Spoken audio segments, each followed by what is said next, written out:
There is a particular kind of silence that people who have walked with God for a long time know. It is not the silence of a peaceful morning. It is not the silence of rest. It is the silence that settles in after you have prayed everything you know how to pray, after you have read the word and searched it for a word meant for you, after you have sat in worship and waited, and the heavens feel like they are made of stone. Nothing comes back, not a whisper, not a feeling, not a sense of his nearness, just quiet. And you are left sitting with the most frightening question a faithful person can face. Is God still there? And what makes that so hard is that it does not happen at the beginning of your walk. It tends to happen after years of faithfulness, after you have already proven that you will follow, after you have already given up things and trusted God through hard seasons. And then the silence comes, and it feels like a withdrawal of something you had earned. But what if the silence is not a withdrawal? What if the seasons when God feels most absent are the very seasons he is working the hardest? What if the quiet is not emptiness, but fullness moving underground where you cannot yet see it? And that's exactly what we're unpacking today on The Wiser Hour. Welcome to The Wiser Hour. Today we are sitting with one of the most disorienting experiences in the life of a chosen one, the season when God goes quiet, when prayer feels like speaking into a room with no one in it, when the sense of his presence, which once came so naturally, has seemed to retreat. And by the end of this conversation, you are going to understand something that will fundamentally change how you interpret that silence. The quiet is not abandonment. It is not punishment. It is not a sign that your faith has failed. It is a sign that God is doing something that requires a stillness even he seems to honor. This matters deeply for those who are in the later years of a faithful life, because the silence in those years carries a weight it does not carry when you are young. When you are young, doubt feels temporary. When you have walked with God for decades, the silence feels like it means something larger. Today, we are going to talk about what it actually means. If this channel has been finding you in exactly the seasons you needed it, subscribe. We release new conversations every week. All right, let's get into it.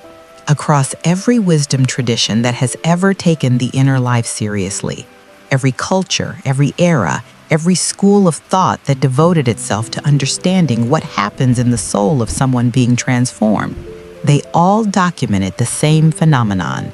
They gave it different names, described it in different languages, but they were all pointing at the same experience, a season of profound interior silence, a withdrawal of the consolations that had previously sustained the person, a darkness that was not the darkness of sin or failure, but the darkness of transition, of something ending so something deeper could begin. But here is what I think most people do not realize. Those traditions did not document this experience as a crisis.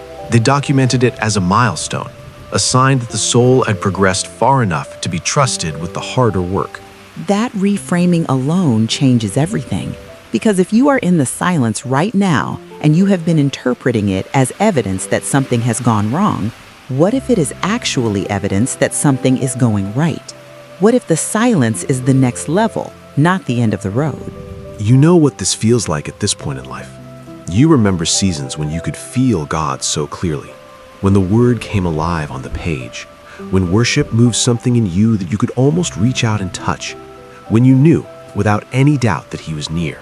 And now you sit in the same pew, read the same word, say the same prayers, and the feeling is gone, and you do not know what to do with that. That specific experience, the memory of closeness set against the reality of silence, is one of the most honest and painful things a person of mature faith carries. And it is far more common than anyone admits from a pulpit. Why does no one talk about this more openly? Because it feels like a confession of failure, when in reality it is a confession of death. Look at Elijah. This was a man who had called down fire from heaven, a man who had seen God move in ways most people only read about. And then, after his greatest victory, he sat under a juniper tree and said, "It is enough, Lord, take my life." He was exhausted. He was empty. The fire was gone and only the quiet was left. And what did God do? He did not rebuke him. He did not withdraw. He sent an angel to feed him. He let him sleep. And then, when Elijah was ready, he spoke, not in the earthquake, not in the fire, in the still, small voice. God does not waste anything, not the hard years, not the quiet ones. And Elijah could not have heard that still small voice if the noise had still been going. The silence was the only way that particular word could arrive. Exactly. The silence was not the absence of God. It was the preparation for a different kind of presence, one that required Elijah to be still enough to hear something quieter than he had ever listened for before. So, what is God actually doing in the soul during that silence? What is happening that we cannot see or feel? There is a difference between the silence that comes from distance and the silence that comes from depth. A shallow river is loud. It rushes and tumbles over every stone because there is not enough water to move smoothly. A deep river moves quietly, not because less is happening, but because so much is happening that the surface has become still. What feels like God going quiet in your life may not be shallowing. It may be deepening. That image does something to me, because I think most of us, when the noise of God's felt presence goes quiet, immediately assume we have lost depth, that we have backslidden somehow, or drifted, or done something to cause the withdrawal. We go looking for what we did wrong. And that search, that anxious audit of our own failures, is exactly what the silence is not asking for. There are seasons where God is quiet, not because of what you have done, but because of what He is doing, work that requires your stillness, not your striving, a kind of construction that cannot happen while you are filling the space with noise, even the good noise of your own seeking. You know what that feels like? You are sitting in your house early in the morning, and you are trying to pray, and the words just will not come the way they used to. And you feel guilty about that, like your inability to produce the prayer is itself a failure. And so you try harder, and the noise gets louder, and the guilt gets heavier. And God in that moment is not standing at a distance being disappointed. He's closer than the breath you are taking. He is in the silence itself.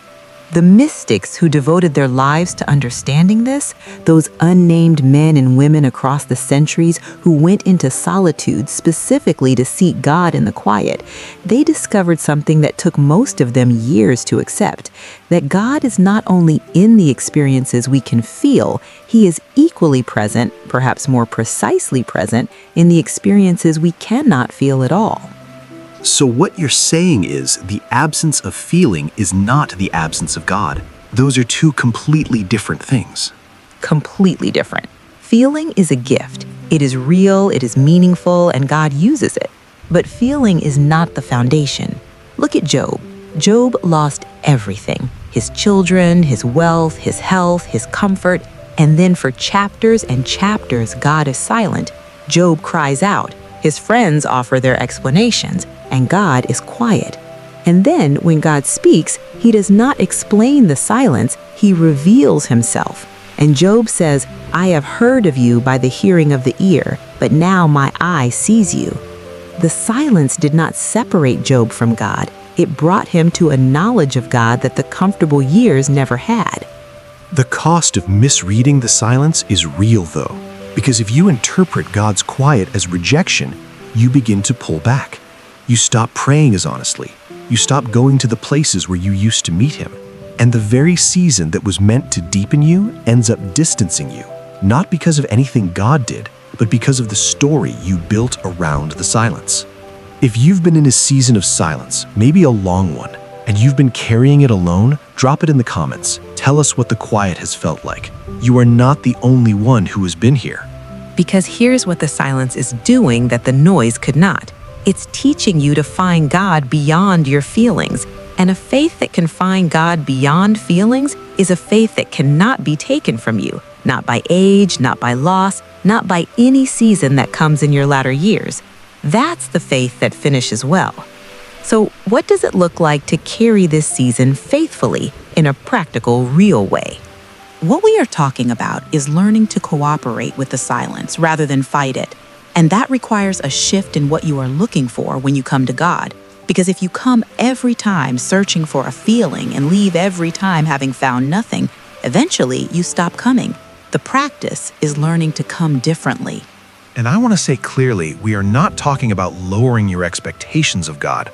We are talking about expanding them, because He is present in more ways than the ways you have been trained to look for Him.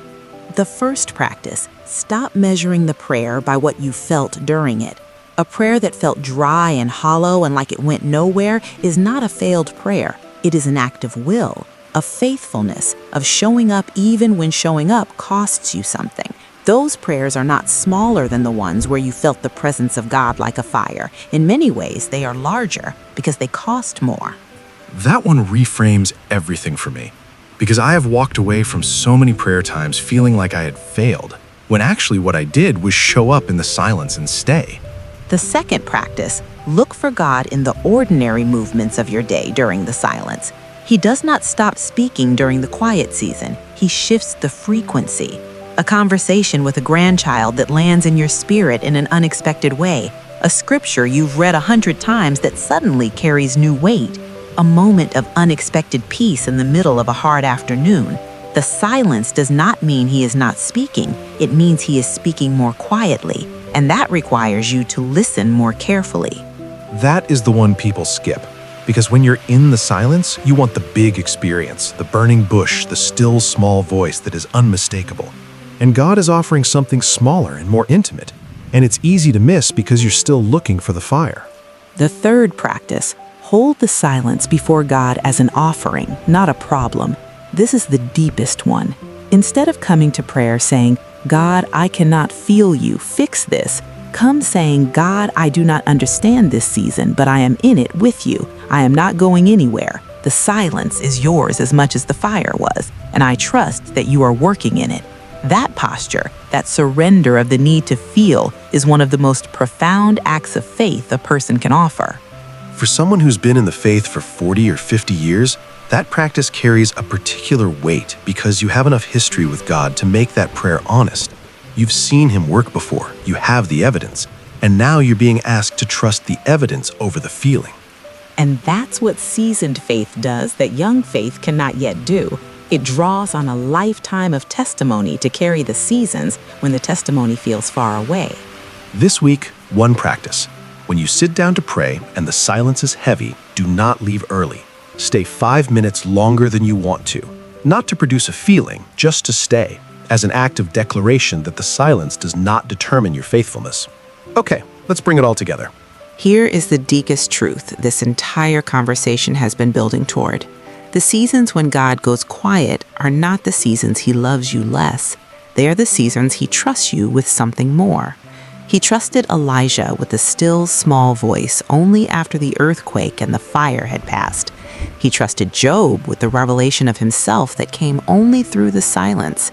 He trusted the patriarchs, the prophets, the apostles. All of them passed through seasons of silence. And in every single case, what came out of the silence was more than what went into it.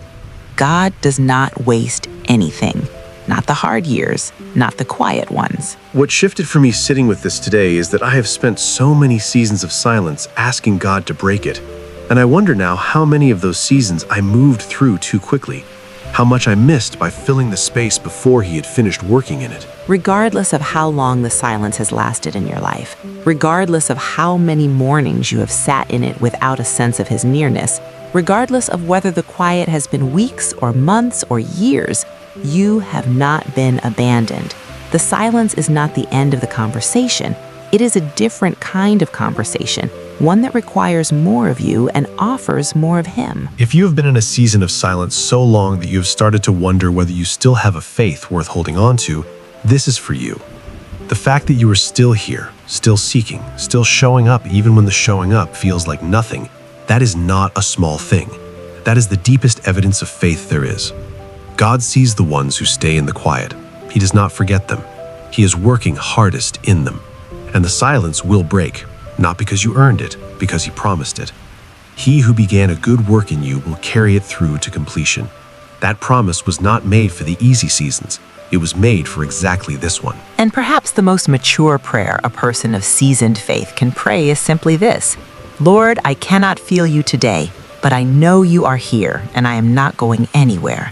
That prayer, offered honestly in the silence, is one of the most powerful things a human being can say to God. What does this bring up for you? How have you experienced the silence of God, and what has it taught you? Drop it in the comments. We genuinely read everyone. And that brings us to our closing thoughts. Today, we walk through the truth that the silence of God is not the silence of absence, it is the silence of depth. That wisdom traditions across centuries and the testimony of Scripture both bear witness to the same reality. The seasons when God feels most quiet are often the seasons He is working most profoundly. And the practices of releasing the prayer from its feeling, listening for the smaller frequency, and offering the silence back to God as an act of trust, those are not strategies for enduring a hard season. They are the spiritual practices of someone who is being prepared for something they cannot yet see. And the line I will cherry this week: the absence of feeling is not the absence of God. Those are two completely different things. The silence is not the end of your story. In the hands of God, it never has been.